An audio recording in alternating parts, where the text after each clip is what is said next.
vamos falar sobre os países escandinavos.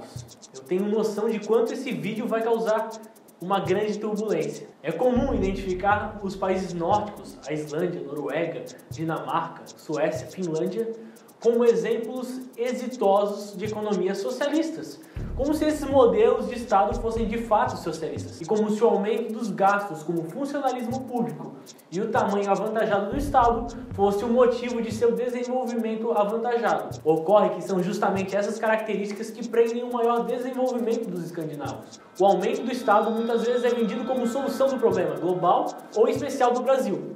Infelizmente, esse caminho apontado como solução, em especial por simpatizantes da esquerda, levaram países à miséria, ditaduras, restrição de liberdade e subdesenvolvimento social.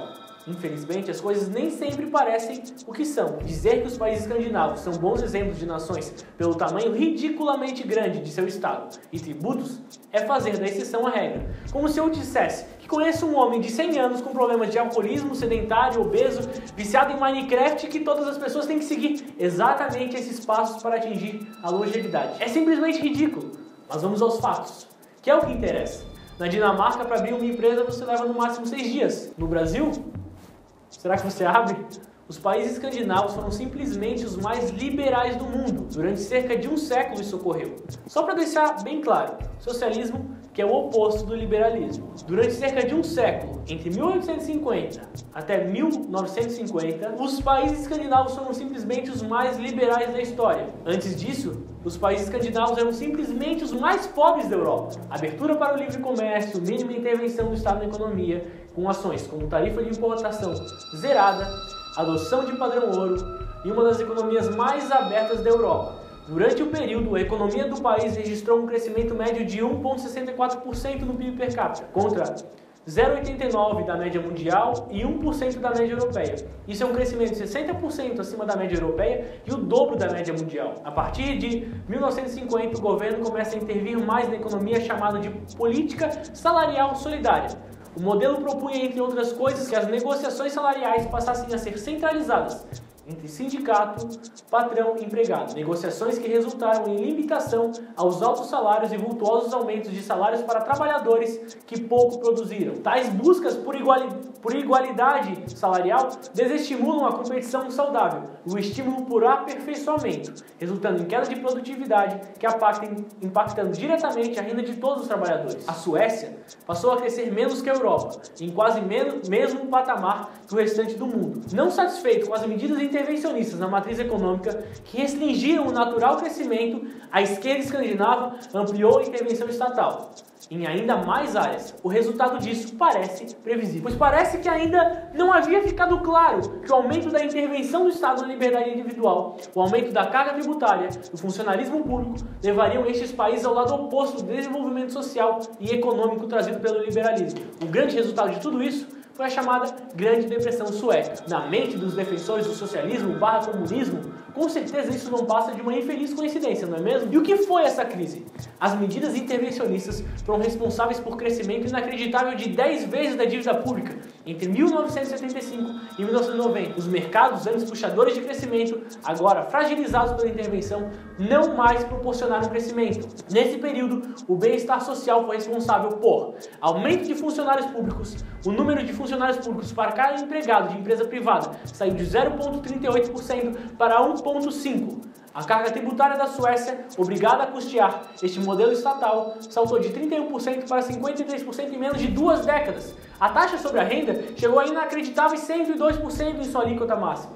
Quanto mais o Estado vendia a ideia de ajudar os mais necessitados, avançava em sua solidária busca por igualdade, negando o fato que todos nós humanos somos desiguais por natureza e o fruto de processos sociais únicos. Quanto mais o Estado se julga responsável pela vida do indivíduo, arrancando sua liberdade em face de um suposto superior, bem coletivo, mais ele altera o natural desenvolvimento, impactando negativamente a vida de absolutamente todos. Felizmente para os escandinavos, o longo período liberal de sua história, aliado com a neutralidade destes nas duas grandes guerras, proporcionou uma certa gordura, minimizando esses impactos causados por uma política de maximização do Estado e aumento da alíquota dos impostos. Mas vamos lá. Apesar da grande intervenção estatal, aumento dos impostos e funcionalismo público, todas essas características danosas ao desenvolvimento social e econômico, nas demais áreas, o respeito pelo livre mercado e os preceitos básicos do liberalismo permitem que os escandinavos desfrutem de uma altíssima qualidade de vida. Os sistemas jurídicos dos nórdicos têm os melhores índices de eficiência e transparência no mundo. Para se fazer cumprir um contrato requer uma média de 1 ano, contra 600 dias na América Latina. A base de toda a economia de livre mercado, a proteção da propriedade privada, é liderada nada menos por Noruega, Finlândia e Suécia, segundo o Índice Internacional de Direitos de Propriedade. De 2000 a 2013, a média da inflação nessas nações foi de 1,96%. Na Venezuela, que foi a última vítima do socialismo, esta é sequer controlada.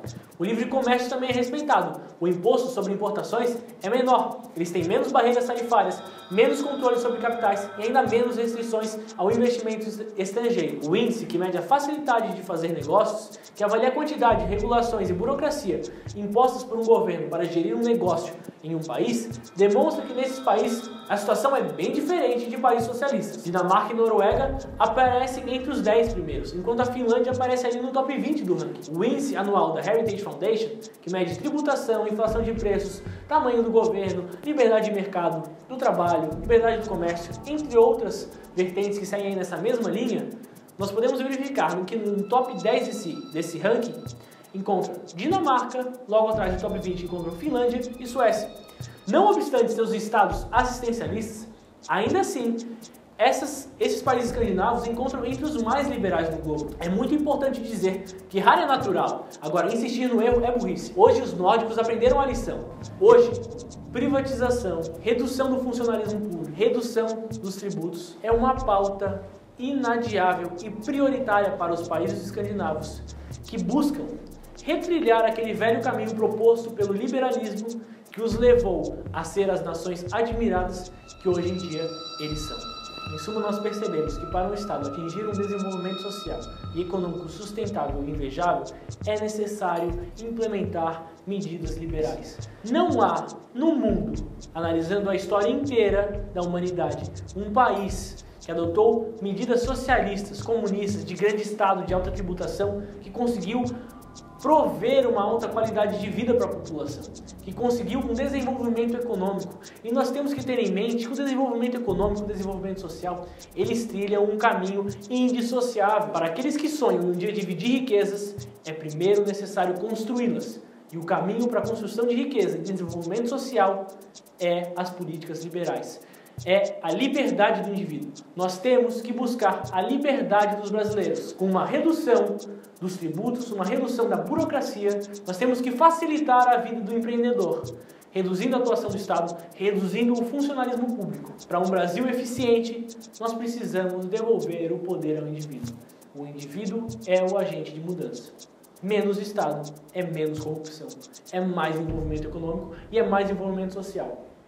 Pessoal, gostaram do vídeo? Se surpreenderam um pouquinho?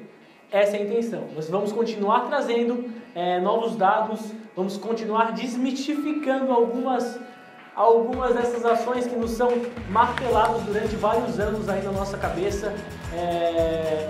É um desafio muito grande, então eu preciso da ajuda de vocês, eu preciso que vocês curtam esse vídeo, compartilhem, sigam o canal no YouTube, curtam a minha página para ficar ligado em todos os vídeos, em todas as notícias que estão saindo. Eu conto com a ajuda de vocês, unidos nós podemos fazer o Brasil um país mais forte, um país admirável.